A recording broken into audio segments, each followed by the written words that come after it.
Hello, comrades, and welcome to another video on the Russian Revolution Area of Study 1. I'm redoing this video on the February Revolution of 1917 because it's very important that we understand the events of February 1917, and my first video, the audio didn't work very well. So let's get right into it.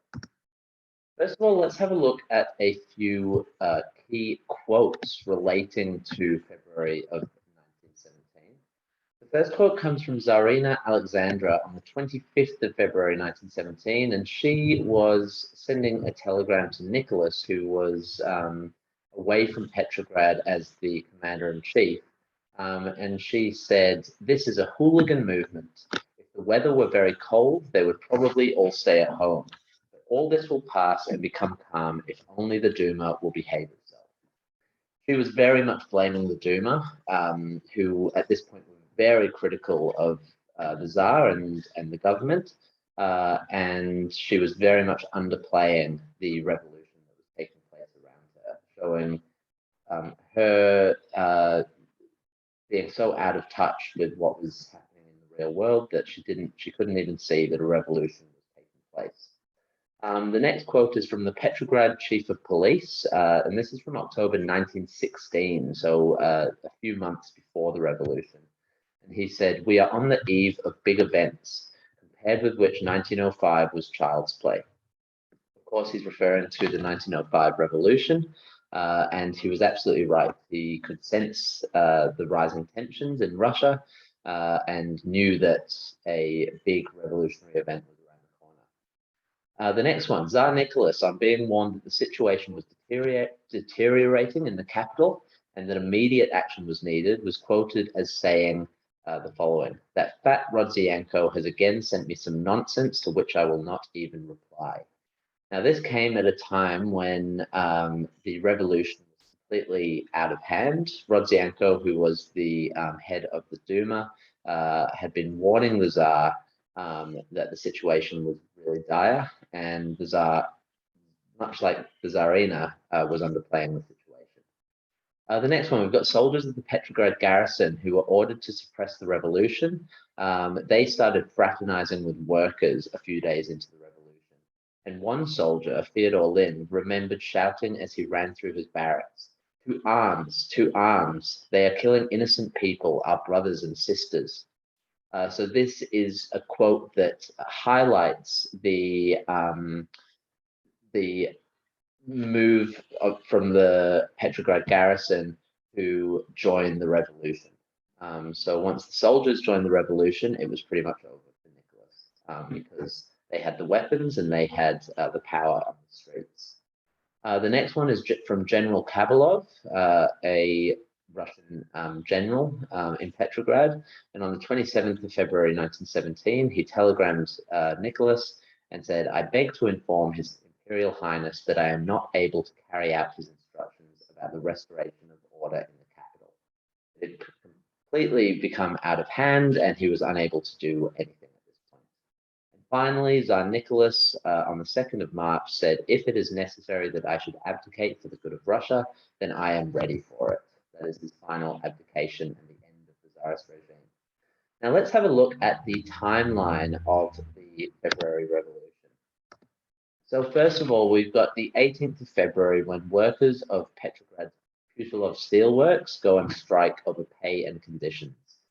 40,000 workers were brought onto the streets, and we've seen the Putilov Steelworks before. They were very revolutionary steelworks and group of workers, and so again they are on strike. Now, it's not mentioned here, but the 19th of February, I'll just note, there was an announcement that the government would implement bread rationing. So that had an impact on an event that we'll discuss shortly. But on the 22nd of February, workers from neighboring factories to the Putilov Steelworks joined the strike after the steelworks managers locked the workers out.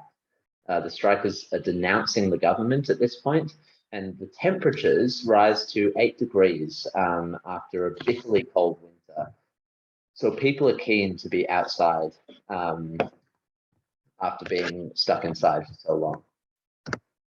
On the 23rd of February, it is International Women's Day. And this was a very significant day because it basically is the triggering event for the next few days of revolutionary action. So thousands of working class women take to the streets, waving banners with slogans such as "Give us bread," which relates, of course, to the bread rationing that was announced. Called on by the women, thousands of male factory workers joined the march, arming themselves with makeshift weapons. And at this point, 90,000 people are marching.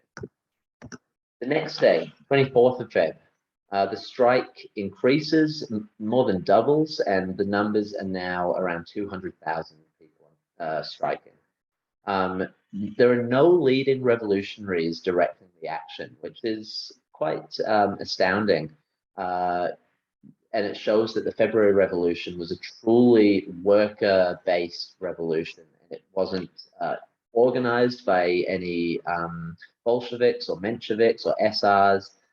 It was just the workers standing up for themselves. The protesters demand an end to the war and an end to autocratic rule. There's fighting at this point between workers and police. The next day, the 25th of February, more join the strikes. The Cossacks are sent to suppress the movement. They are armed cavalry. And even though the Cossacks were incredibly effective at Bloody Sunday, on this day, they start to side with the soldiers. There are instances of Cossacks allowing soldiers through their lines. Some instances of Cossacks charging at protesters and then pulling up in front of the protesters, laughing and smiling at them, and basically having a joke with the protesters and saying that actually we're on your side. Now, this is the day that the Tsarina calls it a hooligan movement, and Nicholas orders the commander of the Petrograd garrison to end the disorders. The 26th of February, the protest is now up to 300,000 people. Rodzianko, who is the president of the Duma, cables the Tsar saying the situation is serious. That night, soldiers debate in their garrisons, and some start to mutiny, declaring their support for the workers.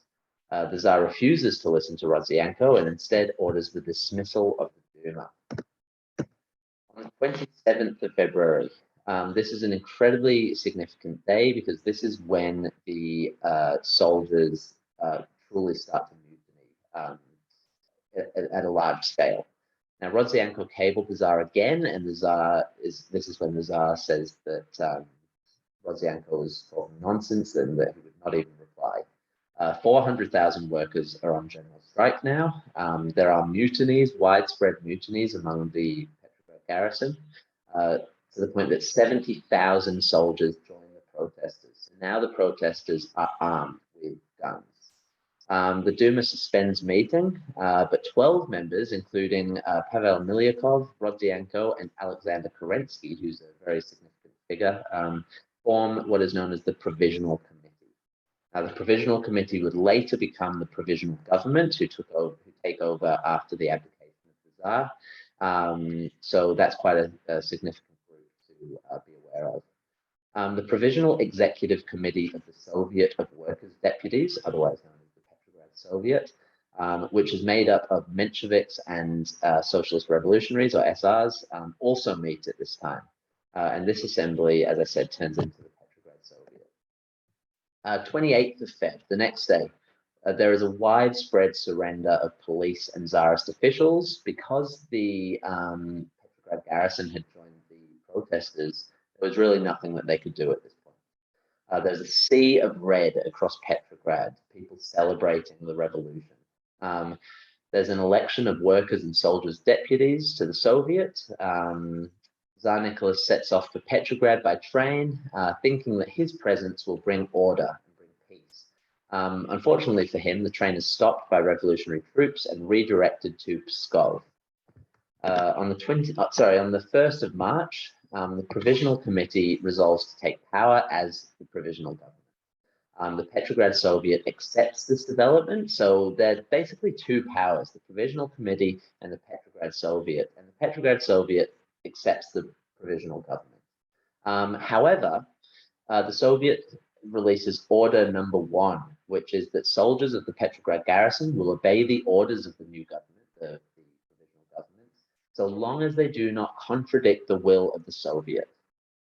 Remember that the workers and the soldiers are very much on the side of the Soviet, and so this shows that the Soviet have the real power here, even if the provisional government have authority.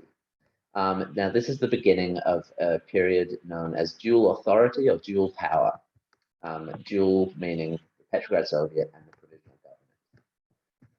On the 2nd of March, in Pskov, Tsar Nicholas meets with generals of the High Command and representatives of the Provisional Committee. Nicholas is urged to abdicate, and he reluctantly agrees, abdicating for himself and his son.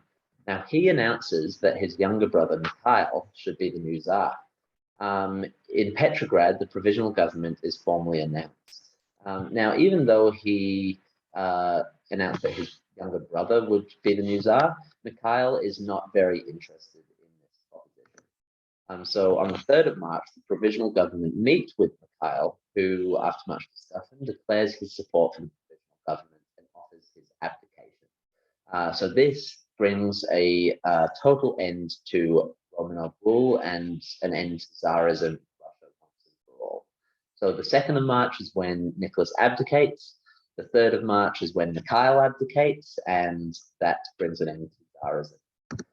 Now, the February Revolution took only 10 days.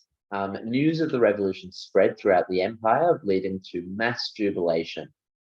People were out on the streets celebrating the end of the Tsar's rule and the beginning of a democratic provisional government. Many former police are murdered and former ministers imprisoned. The first international government, interestingly, to recognize Russia's new provisional government is the United States, which, as you know from if you studied modern history last year, Russia and the United States became bitter enemies later in the 20th century, but they were actually the first government to recognize Russia's new provisional government. Now, we've just got a couple of sources here, a few sources. One is a picture from National Women's Day of women and workers and some soldiers out on the streets holding banners. This shows the Petrograd garrison.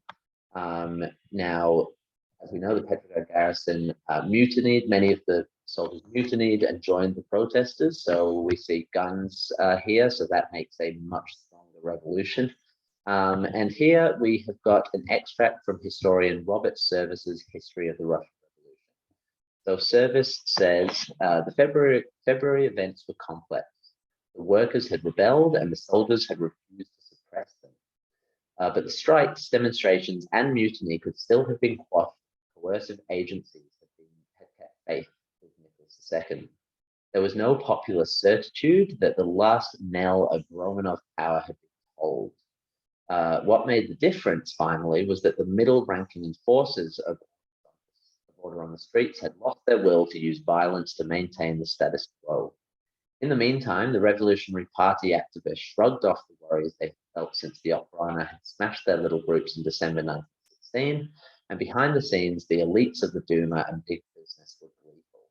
The Allies quietly approved, but it was the workers and soldiers, and not the politicians, administrators, generals, businessmen, and ambassadors who acted. And a revolution requires action, audacious action. Action came in the form of strikes, demonstrations, and mutiny in central Petrograd.